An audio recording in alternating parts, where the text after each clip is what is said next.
हर रस का अपना महत्व है, हास्य रस का भी अपना महत्व है। हमारे द्विवेदी जी बैठे हैं, द्विवेदी जी का हास्य रस तो अद्भुत होता है।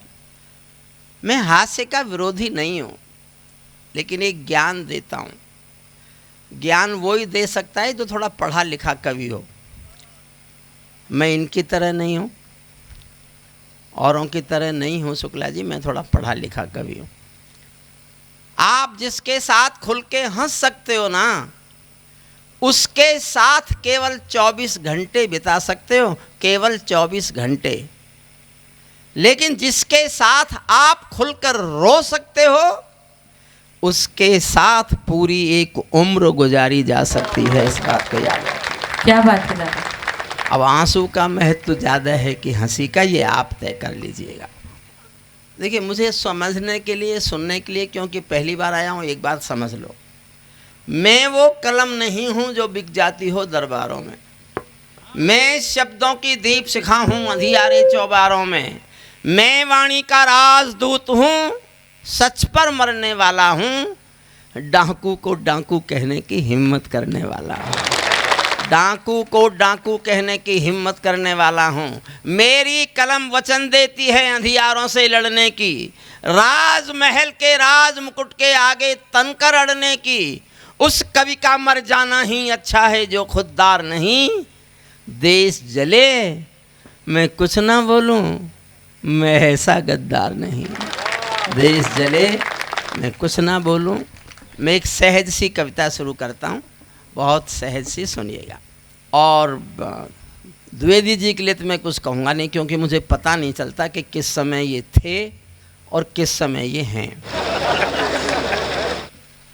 लेकिन बहुत अद्भुत व्यक्ति हैं, बहुत अद्भुत। उनकी विद्वत्ता पता नहीं चलती। जिस आदमी ने जीवन में कभी शराब को 3 फीट दूर से भी नहीं सूंघा हो, उस आदमी को देख के ऐसा लगता है कि कई बोतल पी के टुन्ने। इस एक्टिंग के नाम ही एक बार जोरदार तालियां बजाइए। मैं जब उनसे पहली बार मिला था तो डर के मारे नहीं मिला उनसे, मैं कहा ये तो पिए हुए हैं। फिर मुझे किसी ने कहा कि वो तो छूते भी नहीं हैं। तो फिर मेरा मन उनकी तरफ बढ़ा, मेरी श्रद्धा भी उनमें जागी, और उन्होंने जो हास्य रस का एक श्रेष्ठ अनुपम उदाहरण प्रस्तुत किया है देश में, वो निश्चित रूप से प्रणम्य है। मैं एक कविता आपको सुना रहा हूँ। चौथी लाइन में शीर्षक है, सुनिएगा। पैरों में अंगारे बांधे, सीने में तूफान भरे। जिन कवियों ने इस माइक पर आज कविता पाठ किया है, उन सबको बहादुरी का मेडल इस बार 26 जनवरी को दिलवाया जाएगा। सबने, सचमुच। लेकिन मैं ये सिद्ध करूंगा कि इससे अच्छा माइक दुनिया में नहीं पाया जाता। पैरों में अंगारे बांधे, सीने में तूफान भरे, आंखों में 2 सागर आंजे, कई हिमालय शीश धरे। मैं धरती के आंसू का संतरास नहीं तो क्या गाऊं, मैं धरती के आंसू का संतरास नहीं तो क्या गाऊं। तालिबानी खूनी तालिबानों का इतिहास नहीं तो क्या गाऊं, खूनी तालिबानों का इतिहास नहीं तो क्या गाऊं। आगामी तूफानों का आभास नहीं तो क्या गाऊं, दुनिया के दादाओं का उपहास नहीं तो क्या गाऊं, दुनिया के दादाओं का उपहास नहीं तो क्या गाऊं। नई सदी परमाणु बम के गहने पहने बैठी है, घायल धरती माँ अंबर से पीड़ा कहने बैठी है। पुरवैया बम बंदूकों का जहर उगलते देखी है, विस्फोटों की गर्म हवा से नदी उबलते देखी है। नदी समंदर पर्वत घाटी झरने सब बेनूर मिले, कुदरत की सुंदरता के आभूषण चकनाचूर मिले, कुदरत की सुंदरता के आभूषण चकनाचूर मिले। मैं मेहंदी पायल कंगन के गीत नहीं गाने वाला। मेरे हिस्से में उतने लोग आए जितने सबके हिस्से में आए, क्योंकि प्रारंभ से ही आप इतने थे, ना घटे ना बढ़े। लेकिन होता क्या है, जिसका नंबर सबसे बाद में आता है ना, उसका कष्ट सुनिए आप। हंस हंस के आप थक गए, ताली बजाकर आप थक गए, गीत सुनकर आप थक गए, वीर रस सुनकर आप थक गए, और कुछ तो सुना सुना कर भी इतने थक गए कि चले गए। जिसका नंबर सबसे बाद में आता है उसका जानते हो कष्ट क्या होता है? आपने कभी ठेले पर कोल्हू में गन्ने का रस निकलते देखा है? कल्पना करो, देखा होगा। गन्ने को एक बार डालते हैं कोल्हू में, पीछे से उठा के उसे फिर दोबारा डाल देते हैं कोल्हू में, और जब वो गन्ना बिल्कुल खुक्कस खोई हो जाता है तब मुझसे कहते हैं कि इसमें रस निकाल के दिखाएगा। मैं वो काम कर रहा हूं, मैं नींबू फंसा के कोशिश कर रहा हूं, मेरा सहयोग करो। मैं नींद में ही बोल रहा हूं। देखो, मन से सुनो, मैं कोशिश करूंगा कि मेरी आवाज भी खुल जाए और नींद भी खुल जाए। मैं 50 साल से हिंदुस्तान की जनता के बीच एक जलती हुई आग की लपटों का नाम है हरिओम पंवार। 50 साल से आग की लपटों की तरह जल रहा हूं, और ऐसे ही नहीं जल रहा। उन लपटों का नाम हरिओम पंवार है जिनको छुओगे तो तुम जलोगे भी, और छू नहीं सके तो छूने के लिए तरसोगे भी। ये दावा केवल मैंने किया। अब सुनिएगा बस। मैं मेहंदी पायल कंगन के गीत नहीं गाने वाला, मैं मेहंदी पायल कंगन के गीत नहीं गाने वाला, आग छोड़कर चंदन बन के गीत नहीं गाने वाला, मैं उगते सूरज की लाली गाने वाला चारण हूँ, धरती पर मानवता के अधिकारों का उच्चारण हूँ, अंधियारों में शब्द किरण का उजियारा गाता हूँ मैं, धरती से आतंकवाद का निपटारा गाता हूँ मैं, धरती से आतंकवाद का निपटारा गाता हूँ मैं। मेरी कलम कामना गाती है जग की खुशहाली की, लेकिन दिल में आग भरी है दुनिया की बदहाली की। कितना अधोपतन देखूंगा सत्ता के व्याकरणों में, गांधी लिंकन बुद्ध पड़े हैं चरमपंथ के चरणों में। और 2 पंक्तियां आपका आशीर्वाद मांगती हैं, प्यार मांगती हैं, पीछे तक एक एक व्यक्ति की तालियां मांगती हैं, मेरी बात आप तक पहुंच जाए तो। और मंच के भी सब छोटे भाई बहनों का भी मैं आभार मांगता हूं, क्योंकि वो भी समर्थन करें। मैं थोड़ा निरीह जीवन में पहली बार, क्योंकि मुझे नहीं पता मुझे नींद क्यों आ रही, सचमुच मुझे नहीं पता। मैं डॉक्टर से पूछता, डॉक्टर मुझे आने नहीं देता। मैं जहां ट्रेन में बैठा, मेरी कानपुर में आंख खुली टीटी के बताने पर, फिर वहां से जो कार मुझे लेके आने वाली थी मैं उसमें सो गया तो फतेहपुर आंख खुली उसके बताने पर, फिर मैं होटल में सो गया, मेरी आंख खुली जब मधुर लेने पहुंचे कि चलना है, और मैं मंच पे भी सो रहा था। ईमानदारी से मैंने किसी को भी नहीं सुना, मैं सोया हूं। मैं किसी से कह नहीं सकता आज कि मुझे भी सुनो, लेकिन मैं ये जानना चाहता हूं कि मुझे इतनी नींद क्यों है। खुल गई तो खुल गई, वरना तो किसी रोग ने तो घेरा होगा।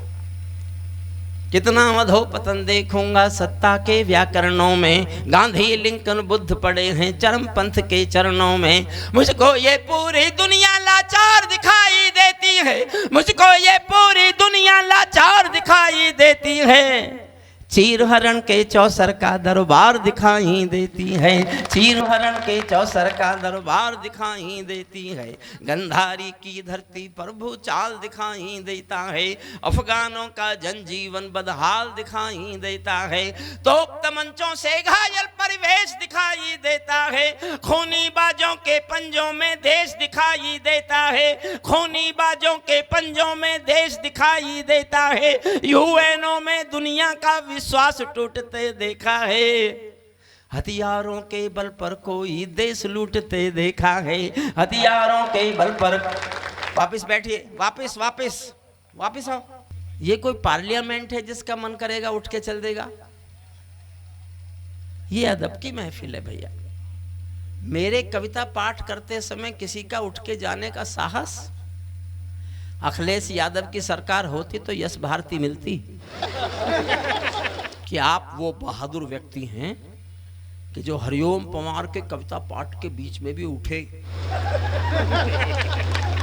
अब मत उठना, मैंने जिन सरकारों पे लिखा है ना वो बैठ गई। मैं पहली बार आया हूं इसलिए मेरे बारे में आप जानते नहीं हैं। मैं बनारस गया पिछले दिनों, तो मैंने कुर्सी मांगी चोट की वजह से, तो मेरा एक दोस्त वहां प्रोफेसर था, उसने कहा हरिओम पंवार आप बूढ़े हो गए। अच्छा कहा तो उसने ठीक, मैं 74 प्लस हो गया, तो इतनी उम्र का आदमी बूढ़ा ही होता है। पर ईगो मानती है क्या? मेरे मुंह से एक वाक्य निकला, उस दिन तो अचानक निकला, अब मैं रोज बोलता हूं। समर्थन कर सको तो समर्थन करना, मैं सबूत दे के जाऊंगा कि मैं ऐसा ही हूं।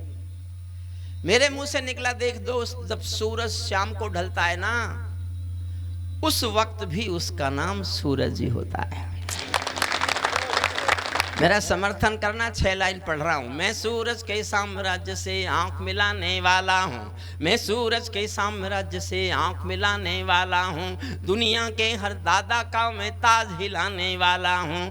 आसमान की लाली मेरे शब्दों की चिंगारी है, मेरी पूरी दुनिया से टकराने की तैयारी है। मैं शब्दों की क्रांति ज्वाल हूं, वर्तमान को गाऊंगा। जिस दिन मेरी आग बुझेगी मैं उस दिन मर जाऊंगा, जिस दिन मेरी आग बुझेगी मैं उस दिन। मैंने तैयार किया आपकी मेरी मुझे सुनने के लिए तैयार हो जाए। मैं एक छंद अंतिम सुनाता हूं इस कविता का, फिर मैं एक और कविता सुनाना चाहता हूं।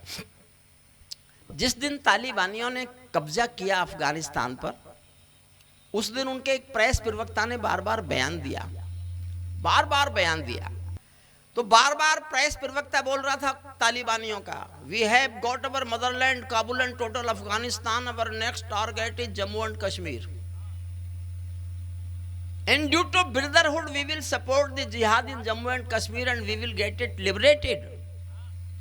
वो तो पाकिस्तान से उनका झगड़ा हो गया, वरना वो भी हमारे गले को पड़ने वाले थे। तो मैं अंतिम छंद दुनिया को सुनाने के लिए सुना रहा हूं। अब मैं नहीं कहूंगा ताली बजाओ, मैंने आपको कुर्सियों से खड़ा नहीं किया, तो मैं काहे का हरिओम पमार। क्यों शुक्ला जी, काहे को आपको लूटा मैंने पैसे लेके। ताली बांधो अपने घर में, नाचो कूदो खेल करो, मन करे खड़े होकर समर्थन करने का, तो इस जिद पे मत आ जाना इसने कह दिया है तो नहीं होते, ऐसा मत करना। ताली बांधो अपने घर में, नाचो कूदो खेल करो, जिससे चाहो जंग करो तुम, जिससे चाहो मेल करो, लेकिन मेरे कश्मीर के सपन देखना बंद करो, लेकिन मेरे कश्मीर के सपन देखना बंद करो। पाकिस्तानी गरम तवे पर हाथ सेकना बंद करो, पाकिस्तानी गरम तवे पर उछालूंगा ऊपर अभी, पाकिस्तानी गरम तवे पर हाथ सेकना बंद करो। तालिबानी अब्बा चाचा जो भारत में आएंगे, तालिबानी अब्बा चाचा जो भारत में आएंगे, ओसामा की तरह समंदर में दफनाए जाएंगे, ओसामा की तरह समंदर में दफनाए जाएंगे। हम घाटी में आतंकी अभियान कुचल कर रख देंगे, हम घाटी में आतंकी अभियान कुचल कर रख देंगे, कोयल के घर कौवों का अरमान कुचल कर रख देंगे। जो घुसपैठी घाटी में बारूदी गरम हवा देंगे, जो घुसपैठी घाटी में बारूदी गरम हवा देंगे, हम उनको जन्नत की 70 हूरों से मिलवा देंगे, हम उनको जन्नत की 70 हूरों, हम उनको जन्नत की 70 हूरों, सल्यूट करता हूँ आपका, हम उनको जन्नत की 70 हूरों से मिलवा देंगे। चंद किराए के ये गुंडे और तमंचे पिंडी के, चंद किराए के ये गुंडे और तमंचे पिंडी के, सौदागर बनकर बैठे हैं आतंकों की मंडी के। पहले इनको संविधान की परिभाषा में समझा दो, ना समझे तो फिर बुलडोजर की भाषा में समझा दो, ना समझे तो फिर बुलडोजर की भाषा, ना समझे तो फिर बुलडोजर की भाषा में समझा दो। बंदूकों की गोली का उत्तर सद्भाव नहीं होता, बंदूकों की गोली का उत्तर सद्भाव नहीं होता, हत्यारों के लिए अहिंसा का प्रस्ताव नहीं होता। कोई विषधर कभी शांति के बीज नहीं बो सकता है, और भेड़िया शाकाहारी कभी नहीं हो सकता है, और भेड़िया शाकाहारी कभी नहीं हो सकता है। धरती पर हत्यारी बंदूकों ने तर्पण नहीं किया, दुनिया में आतंकवाद ने कभी समर्पण नहीं किया। ये केवल कुचला जाता है, दूसरी राह नहीं होती, संकल्पों के निर्णय को जग की परवाह नहीं होती। जिस दिन भारत आतंकों पर पूर्ण विजय पा जाएगा, उस दिन पाकिस्तान हमारे चरणों में आ जाएगा, उस दिन पाकिस्तान हमारे चरणों में आ जाएगा। भारत ने हर समझौते का आदी बनना छोड़ दिया, और अगली पंक्ति जो पढ़ रहा हूं, मुझे नहीं पता आप कितना समर्थन करेंगे या नहीं करेंगे, लेकिन मैंने बहुत सोच समझ के लिखी है। मैंने लिखता तो कोई लिखता नहीं, और ये कहने का वक्त आ गया है, मैंने इसलिए लिखी है। समर्थन करो तो इतना करना कि मैं ये सोचना बंद कर दूं कि मैंने कुछ गलत लिखा है। भारत ने हर समझौते का आदी बनना छोड़ दिया, भारत ने हर समझौते का आदी बनना छोड़ दिया। कुछ बातों में हमने बापू गांधी बनना छोड़ दिया, कुछ बातों में हमने बापू गांधी, कुछ बातों में हमने बापू गांधी बनना छोड़ दिया। धरती अंबर और समंदर को ये भाषा समझा दो, दुनिया के हर पंच सिकंदर को ये भाषा समझा दो। अब खंडित भारत माँ की तस्वीर नहीं होने वाली, कश्मीर किसी के अब्बा की जागीर नहीं होने वाली, कश्मीर किसी के अब्बा की जागीर, कश्मीर किसी के अब्बा की जागीर नहीं होने वाली। हर संकट का हल मत पूछो आसमान के तारों से, सूरज किरणें नहीं मांगता सूरज चांद, सूरज किरणें नहीं मांगता चंदा तांद सितारों से। पंचाली के चीर हरण पर जो चुप पाए जाते हैं, मैं पहलगाम पर बोल रहा हूं और बहुत हिम्मत करके बोल रहा हूं। पंचाली के चीर हरण पर जो चुप पाए जाते हैं, इतिहासों के पन्नों में वो सब कायर कहलाते हैं, इतिहासों के पन्नों में वो सब कायर कहलाते हैं। नई सदी का भारत है ये 62 वाला दौर नहीं, हम भी दुनिया के दादा हैं, दिल्ली हैं लाहौर नहीं। हमने अपने संविधान से 370 मिटा दिया, नेहरू जी ने डाला था जो सांप गले से हटा दिया, नेहरू जी ने डाला था जो सांप गले से हटा दिया। उरी का उत्तर घर में घुसकर चोट से देके दिखा दिया, पुलवामा का उत्तर बालाकोट से देके दिखा दिया। रावलपिंडी के दिल में जब खोट दिखाई देता है, उनको सपनों में भी बालाकोट दिखाई देता है, उनको सपनों में भी बालाकोट दिखाई देता है। आतंकों के गालों पर ये दिल्ली के चांटे होते, हम कमियां करते चले आए। मैं 34 साल पहले चिल्लाया था कि जल संधि को तोड़ दो, जल संधि को रोक दो। वो देश आपके चरणों में पड़ा मिलता, पानी के लिए तरसता, लेकिन नहीं, हमें तो महान बनना है। कभी हमारे नेता को कोई नोबेल प्राइज नहीं मिला तो इसीलिए नहीं मिला कि इन्होंने जल संधि तोड़ दी थी। जो नदी हमारी धरती से बहती है उसके पानी पर हमारा हक है, हमारा हक है। कोई दुनिया का इंटरनेशनल लॉ इसमें बीच में नहीं आता। जो चीन से नदियां आती हैं, रोक ले चीन, उनको हमने कब मना किया है? हमारा नुकसान ही करती है ब्रह्मपुत्र, बाढ़ ही बाढ़ उसकी वजह से आती है, और वो रोकता नहीं है। वो रोक ले तो उसकी चीन बह जाए, उसकी चीन बह जाए। ये आतंकों के गालों पर दिल्ली के चांटे होते, गर हमने 2 के बदले में 20 शीश काटे होते, गर हमने 2 के बदले में 20 शीश काटे, गर हमने 2 के बदले में 20 शीश काटे होते। ये कैसा परिवर्तन है, ये कैसा परिवर्तन है भारत के संघर्षों में। देखो, मैं एक कविता और सुनाता हूँ आपको। ये कविता मेरी अभी पूरी नहीं हुई, पूरी हो जाएगी उसी दिन युद्ध हो जाएगा।